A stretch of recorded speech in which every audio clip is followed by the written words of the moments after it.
नमस्कार, मी छाया. तुमचं खूप खूप स्वागत आहे माझ्या यूट्यूब चॅनलवरती.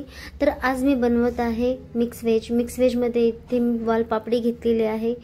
तसेच याच्यामध्ये मिक्स वाटाणा पण आहे, एक मोठा बटाटा घेतलेला आहे आणि साधारण 2 टोमॅटो घेतलेले आहे आणि 2 कांदे घेतलेले आहे कापलेले. तुम्ही बघू शकता मी सगळ्या वस्तू इथे कट करून घेतलेल्या आहे. अशा नवीन व्हिडिओ पाहण्यासाठी तुम्ही माझ्या चॅनलला सबस्क्राइब करा, म्हणजेच तुम्हाला माझे रेसिपीचे व्हिडिओज आणि इतर काही व्हिडिओज तुम्हाला येऊन जातील.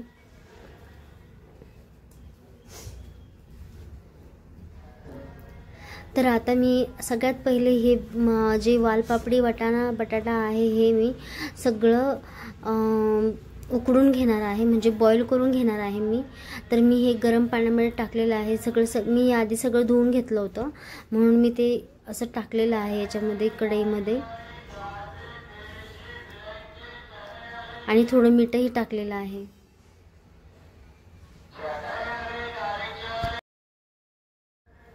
साधारण मी इथे 5 मिनिटे ह्या सगळ्या भाज्या बॉईल करून घेणार आहे, म्हणजे मला त्याची सुक्की भाजी बनवायला सोपं होईल.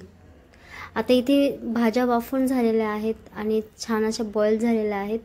तर मी आता इथे मसाला घेतलेला आहे. या मसाल्यामध्ये मी कांदा लसूण आहे, धने पावडर आहे, हळद आहे, मिरची पावडर आहे, ह्या सगळ्या वस्तू मी मिक्स करून घेतलेल्या आहे. मी सगळ्या पावडर्स ज्या आहेत घरामध्ये उपलब्ध त्याच्यामध्येच मी बनवत आहे. इथे मीठ घेतलेलं आहे, काही माझ्याकडे पुदिन्याची पाने आहेत आणि मी कढईत तेल तापत ठेवलं आहे. त्याच्यामध्ये मोहरी टाकलेली आहे. मोहरी अशी छान तडतडू द्यायची, त्याच्यामध्ये जिरे टाकायची. जिरेही छान तडतडू द्यायची, म्हणजे भाजीला चांगला फ्लेवर येतो. आणि मग मी कांदा टोमॅटो आणि कढीपत्ता वगैरे टाकून मी त्याला छान असं शॅलो फ्राय केलेला आहे. त्याच्यामध्ये मी कुटलेला लसूण आणि कुटलेली मिरची टाकलेली आहे. अगदी याप्रमाणे.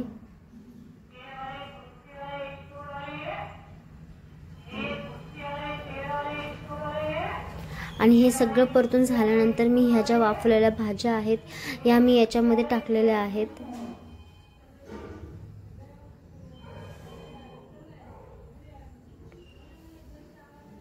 सगळं असं छान मिक्स करायचं आहे, आपण जसं नेहमी करतो तसं. आणि यामध्ये मसाला टाकून पण सगळ्या वस्तू अशा मिक्स करून घेतलेल्या आहे. भाजी अशी छान मिक्स केली आहे आणि भाजीतून वाफही निघत आहे. तर खूप छान असा फ्लेवर येत आहे, स्मेल येत आहे छान.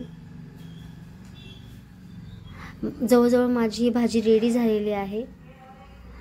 आणि आता याच्यामध्ये मी काही माझ्याकडे ताजी फेटलेली क्रीम होती ती मी यात ॲड केलेली आहे. आणि पुन्हा मी हे मिक्स केलेलं आहे. आणि ज्यावेळेस माझी भाजी बनवून झालेली आहे आणि मी इथे चपातीही बनवली आहे गरम गरम. तर मी भाजी चपातीसोबत गरम चपातीसोबत गरम गरम भाजीही सर्व करणार आहे.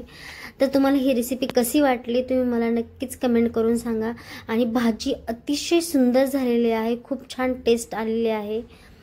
तुम्ही बघू शकता इथे भाजी सुरेख दिसते आहे. मी त्याला असं छान असं डेकोरेट केलं आहे आणि मला भाजी खूप आवडली. तुम्हाला ही रेसिपी कशी आवडली नक्की सांगा आणि माझ्या चॅनलला सबस्क्राइब करायला विसरू नका, म्हणजेच तुम्हाला आणि बेल आयकॉनची घंटी दाबायलाही विसरू नका, कारण की असेच नवनवीन व्हिडिओ तुम्हाला पाहायला भेटतील. रेसिपीज असो या ट्रॅव्हलिंग ब्लॉगिंग असो, हे सगळे व्हिडिओ तुमच्या मोबाईलवर ऑटोमॅटिक अवेलेबल होतील. आणि